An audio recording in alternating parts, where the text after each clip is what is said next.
Hello, everyone. Welcome to KTAL News Now. I'm your host, Anthony Mocklin, and today is Monday, which means we will be doing a weekend recap of the events that took place over the weekend.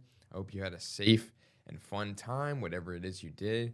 If you tuned in to our coverage of the Winter Wonderland from Marshall, Texas, we appreciate it.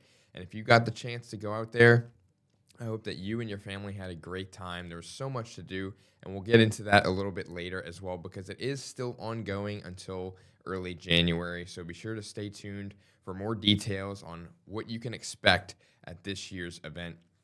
But over the weekend, when it comes to news around the area, investigators are still trying to find the cause of a house fire on Clay Street in Shreveport.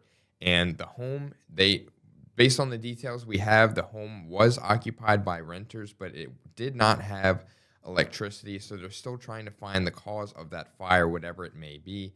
And KTAL's Melody Newsom got to speak with the occupants who were renting the home, who now are left with nothing, unfortunately, and they are looking for a place to stay. It took more than 24 firefighters to put out the flames of a duplex on North Clay Street, which caught fire early Friday morning. The people who lost their home are devastated. When I woke up, they was banging on the walls. My next door neighbor, hey, they got a fire in the front, So I looked, and it was the whole front end was on fire. So we all just started try to gather a little clothes that we can grab and just go out the door. Perry Renard says the only thing he has left from the fire is his son, his dog, and the clothes on his back. The only thing I got on, these clothes here, my son's shoes, not even my shoes.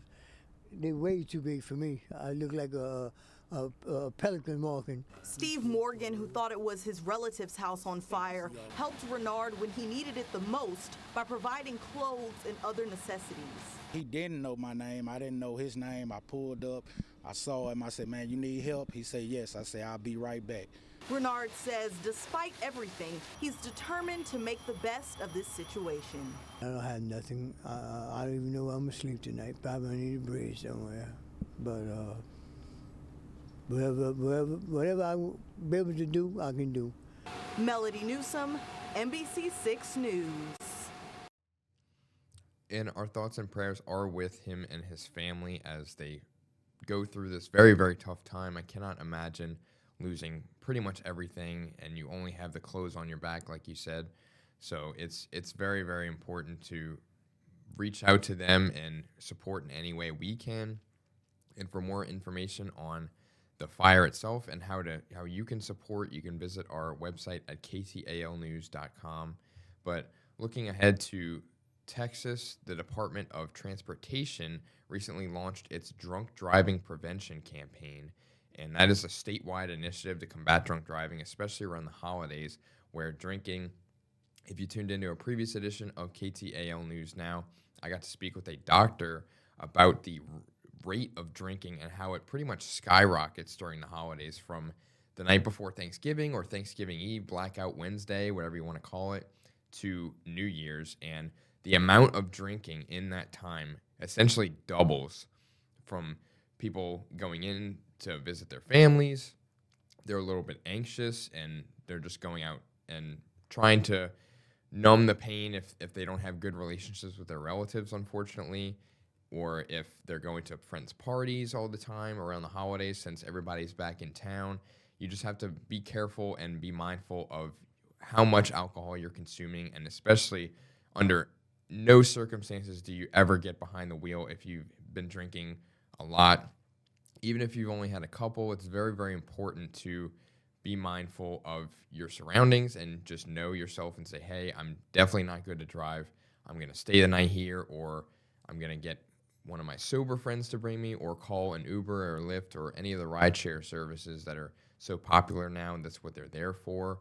And I know it can be a little bit expensive, but I promise you that the cost of whatever Uber or Lyft ride is nothing compared to a life that you would potentially cost yourself or a loved one or someone else's loved one. And that is exactly what happened to a local mother whose family has been impacted by a drunk driver. And KTAL's Taylor Smith shares her story. Drunk driving is a year-round problem in Texas, but it's especially dangerous during the holiday season. Last year, the state saw more than 2,000 alcohol-related crashes, resulting in 96 deaths and more than 200 serious injuries. As Texans gather to celebrate this year, TxDOT is launching its statewide holiday Drive Sober, No Regrets drunk driving prevention campaign to encourage Texans not to drink and drive. This year's campaign will be highlighting the story of 18-year-old Destiny Oliver, who was killed by a drunk driver in 2020, just hours after learning she had been accepted into college, something her mother says is still incredibly painful to face. Instead of Destiny walking across the stage, we were faced with planning a funeral. She had a very bright future ahead of her, and it was tragically cut short. For the Thomas family, the holidays can be both joyful and a deeply painful reminder of lives lost to completely preventable crashes. TxDOT says choosing a sober ride home every time, whether that's a sober driver, rideshare, public transit, or simply waiting until you're sober, can save so many lives. Please don't get behind the wheel if you've been drinking. Make that choice not to take someone else's child. Do it for me, do it for my family, but most importantly, do it for Destiny. And beyond the risk of taking a life, including your own, a DUI can also mean jail time, losing your license, and fines and fees totaling up to $17,000. I don't want another family to have to go through what we have. Please don't make the choice to drink and drive. I lost my best friend, not just my daughter. And for more information about the campaign, you can visit any of Texas Department of Transportation's social channels or their website, or you can visit our website where we'll have all the details for you on KTALnews.com. Now, this weekend, specifically on Saturday, there was the 12th Annual Caddo versus Bossier Kettle Challenge, and that directly benefits the Salvation Army of Northwest Louisiana, where children, students, and parents volunteered to ring the bells outside of stores and local businesses. And KTAL's Taylor Smith again has more with that and all the sights and sounds that were occurring this weekend. Families volunteered all day from 9 a.m. to 4 p.m. in various locations around Bossier and Caddo parishes. The Red Kettle campaign raises funds for meals for families facing food insecurity, shelter for homeless people, Christmas assistance, energy financial funds, and much more.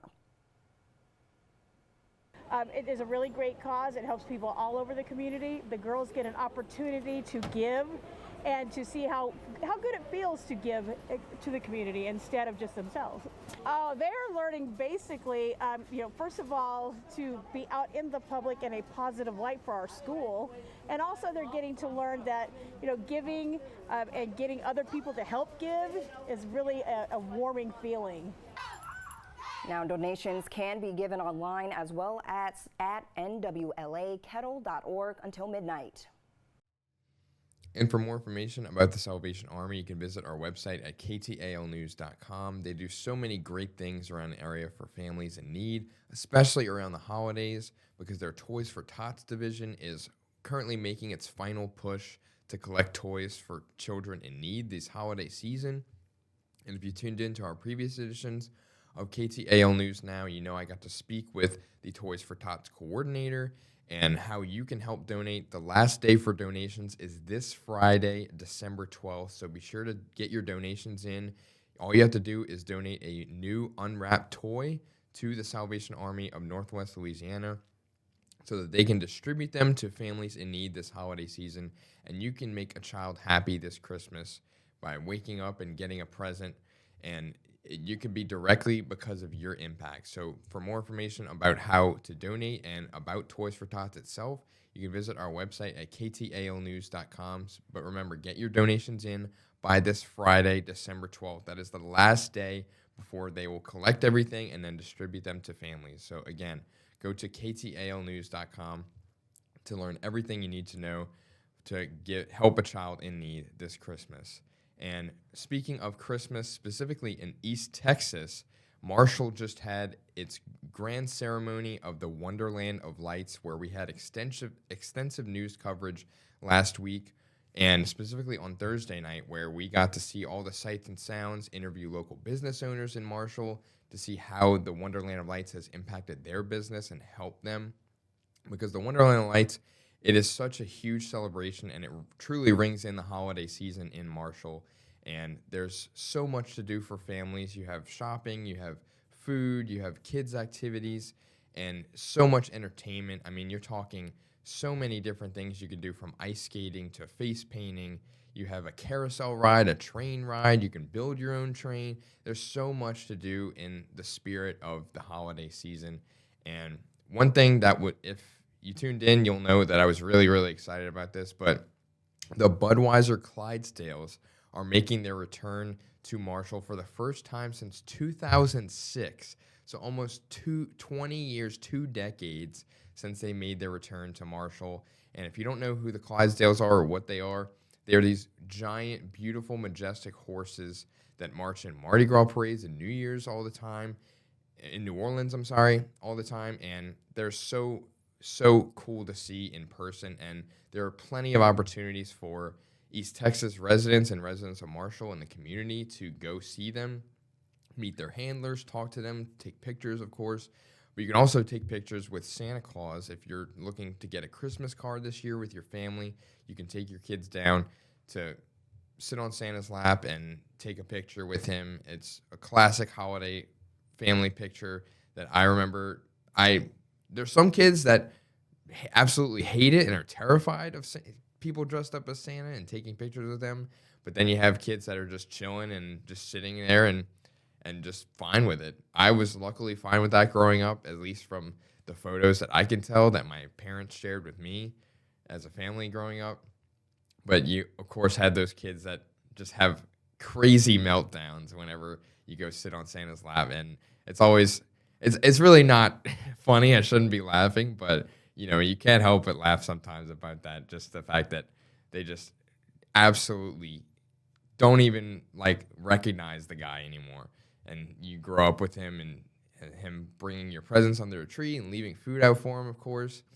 And then you get there and you meet the guy in person, and all of a sudden they act like it's the scariest thing they've ever seen. But, I shouldn't be laughing again. It's not it's not that funny, but I can't help myself sometimes. So apologies for that. But for the full schedule of everything that's going on around Marshall in the Wonderland of Lights, you can visit our website at KTALnews.com. I mean, there is so much to do. I keep stressing that because there really is a ton of stuff to do. I mean, you have the Texas Tenors that are coming to town Saturday, December 20th, and that will be at Memorial City Hall. And the Wonderland of Lights itself is open most evenings from Thursday to Sunday until January 3rd, so be sure to stop by before then to experience all the sights and sounds. I mean, you're talking hundreds of thousands, if not millions, of lights that are donning the town square of Marshall, and it is such a beautiful sight to see, and it is a great chance to make some holiday memories with your family this year. And what better time to do so, and what better place to do so than the Marshall Wonderland Lights. But be sure to visit our website at KTALnews.com for more information, full schedule of events, times, and other things to do in the Wonderland of Lights. But looking ahead to some of the biggest news over the weekend, specifically yesterday morning on Sunday, involving college football with their playoff rankings. Now, if you tuned into Football Friday on KTAL News Now, I made my predictions ahead of the conference championship games. I did go 2-2 in my predictions, so it's okay, but I'll try to do better next time. But with the rankings, they had a lot of implications from the results of those games. And when you're talking the rankings with the new playoff format, as of last year, they debuted a brand new 12-team playoff format. Previously, it was only the top 4, and there was a lot of controversy, particularly about one team, who I'll get to in a second, and an SEC team who did make the playoff. But a lot of people, including myself, felt that they did not deserve to be there. But we'll get into that after all of this, because I'm going to go over the rankings where we have, in order of 1 through 12, we have Indiana, Ohio State, Georgia, Texas Tech, Oregon, Ole Miss, Texas A&M, Oklahoma, Alabama, Miami, Tulane, and James Madison University. And there was a lot of debate here because people might be asking, oh, where's Notre Dame? They were ranked in the top 12 up until yesterday morning when the final college football playoffs or CFP rankings came out. And a lot of people were trying to figure out what exactly happened there. Same thing with Alabama, because they, like I said, they are ranked number 9, even though they lost the SEC championship game to Georgia in insane fashion. They got absolutely ran off the field in that game. They definitely did not belong out there, and I'd argue they haven't looked like a playoff team for the last month because they barely beat Auburn in the Iron Bowl. And now you get blown out by Georgia, albeit they did beat Georgia in Athens earlier this season in the regular season. So that was a very, very impressive win because Georgia, like I said, is ranked number 3 in these rankings. And the fact that they went on the road to beat them does say a lot, but that is definitely not the same Alabama team that we have seen in the last few weeks.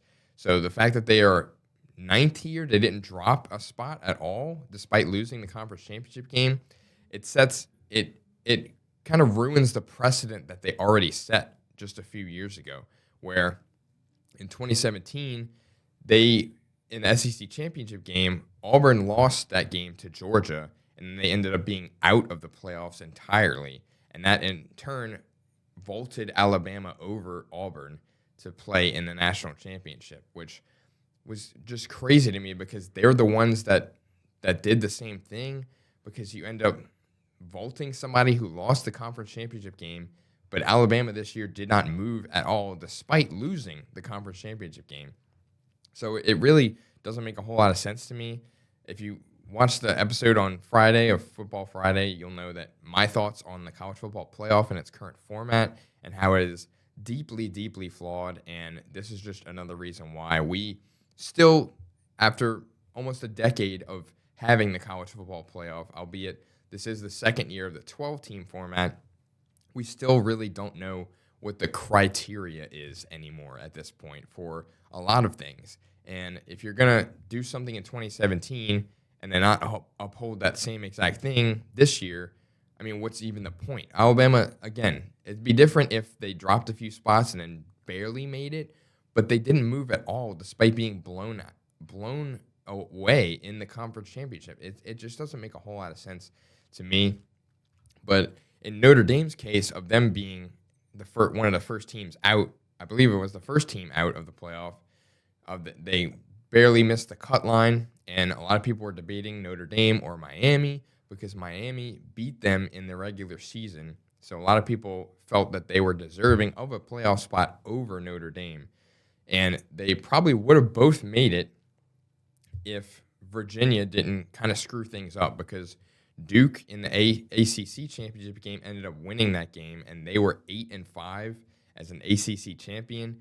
You absolutely, under no circumstances, can ever put a 5-loss team in the playoff, in my opinion. That's just not – they're definitely not one of the best teams in the country. The only reason they made it to the conference championship was because of a 5-way tie. It was a crazy scenario that I went over in the Football Friday edition. But the fact that they beat Virginia kind of threw a wrench in a whole bunch of things and made them choose essentially between Miami and Notre Dame, because since Duke won and they were the ACC champion and Virginia lost, Virginia would have absolutely been in if they won.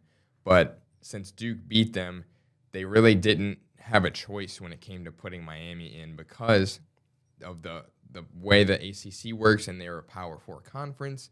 The committee didn't want ACC to have zero representation because I said on Friday that if Duke won, there probably wouldn't be a single ACC team in the playoffs. And the fact that they put Miami in over Notre Dame is the correct decision, in my opinion, because they even cited it themselves. You had to look at the head-to-head matchups in the regular season. Miami beat Notre Dame. That's all you really have to look at. If you're Notre Dame and you're complaining, whatever, beat Miami, and this isn't an issue because at that point you'd only have one loss, and there would be no question that you deserve to be here. But unfortunately, that did not happen. And BYU was one of the other teams that ended up getting out because they lost again in blowout fashion to Texas Tech. Sorry to all my BYU fans out there. But this game was not even close. except for the first drive, the very first drive, BYU went down and scored to go up 7-0. And I was like, oh my gosh, this is going to be a game. Like they're revitalized. They put that regular season loss behind them. That definitely did not happen because they ended up getting absolutely demolished pretty much the entire rest of the way. And they were unfortunately on the cut line for that. But again, it goes back to Alabama where BYU, they lost the conference championship game and they get eliminated. They drop spots and get out of the top 12. Meanwhile, Alabama also gets blown out in the SEC championship game and they stay put. Can somebody please make sense of that for me? Because I'm not understanding. You can say, oh, Alabama, if you look on paper, they're definitely still one of the best teams. But that shouldn't matter if you're not giving the same treatment to other teams.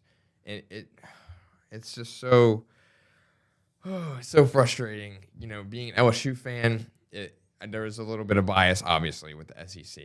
But you can't deny that Alabama has gotten this special treatment.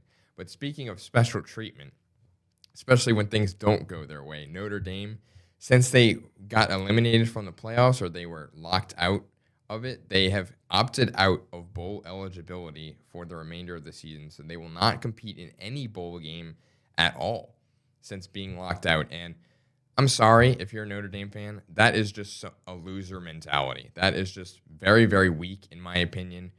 I feel really bad for the players, especially the seniors who were expecting to keep playing, whether that's in the college football playoff or in a bowl game, and now that chance is cut short. They essentially played their last college football game without even knowing it, and that is just very, very unfair to them, in my opinion. It's just such a loser mentality that you just kind of pout when you don't get your way, especially when you've gotten special treatment from the committee for years and years and years, and now you finally don't get your way, and now you just opt out of everything. You just quit, and that's just very, very sad in my opinion. And this is just very, very disheartening to see because they're all about, their whole thing with play like a champion today where they tap that sign before they leave the locker room. And they really don't seem to be doing that, unfortunately. And this is something that you think they would take a lesson from and try to actually win the games against good opponents that they play, because let's be honest, they don't really play anybody in the regular season at all. They're an independent, so they aren't relegated to playing a conference schedule, so they can kind of pick and choose their opponents and play whoever they want. It's usually a bunch of cupcakes each year, and then they usually play actual good teams and lose those, and they only have 1 or 2 losses toward the end of the season, and then pretty much get a guaranteed playoff spot until this year, where they, like I said, lost to Miami head-to-head, who was also fighting for a playoff spot, and the committee chose correctly in putting Miami over them. But I'm not understanding why Notre Dame, despite the loss to Miami, was ranked higher than Miami pretty much throughout the entire season. Probably because they weren't playing anybody else, because they won 10 straight games after that. And it showed because they really didn't play anybody worth anything. And back just a few years ago, Notre Dame could have followed this same playbook, because in 2023, Georgia was the number 1 seed. They were undefeated. I talked about this on the last show. And they lost to Alabama in the SEC championship and fell all the way down to number 6. So at that time, there was only 4 playoff teams, and they were locked out of competing for a national championship completely. They had went back-to-back the previous years with a chance to win 3 straight, and they were locked out of doing so completely. That's arguably more egregious than the Notre Dame snub.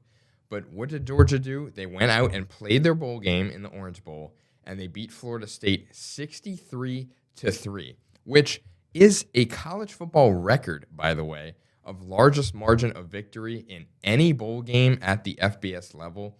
And they sent a message for sure, and head coach Kirby Smart echoed that message in the press conference where he was advocating for changes to the format, and that's what eventually led to the 12-team expansion, where more teams would get in and have representation and the opportunity to compete for a national championship.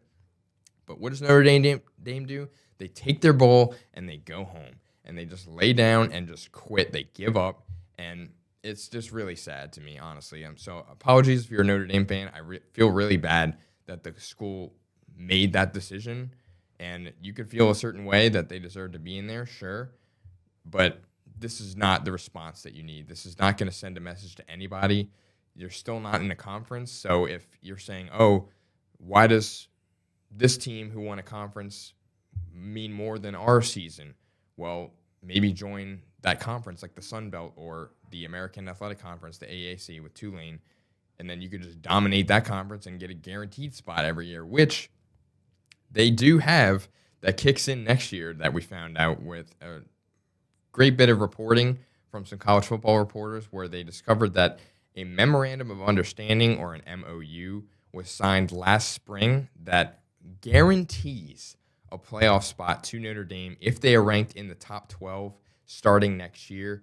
And that is absolutely ludicrous in my opinion because, again, it goes back to the special treatment of schools like Notre Dame and Alabama where even if you're top 12, you could just schedule all of these these cupcakes all year and have 10 wins and get guaranteed a spot because the committee is not going to leave them out of the top 12 at any point during the season.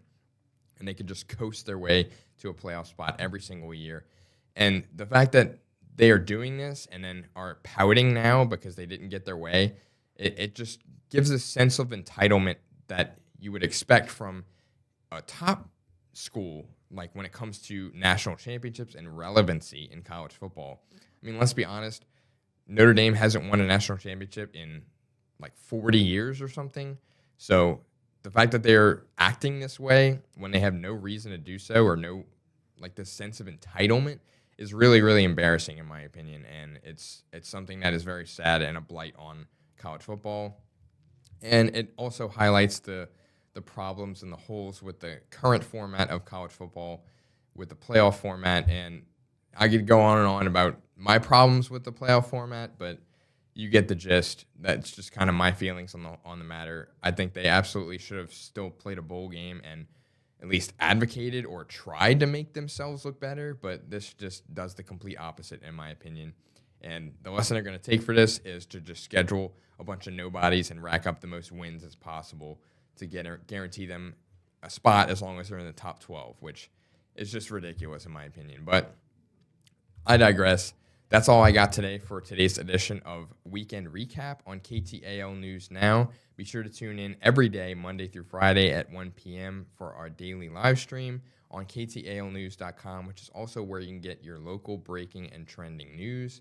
And be sure to tune in tomorrow for another edition of Tech Tuesday, where we cover Netflix's recent pending acquisition of Warner Brothers that made headlines over the weekend. So I'll talk plenty in depth about that and the ramifications it has for the industry as a whole.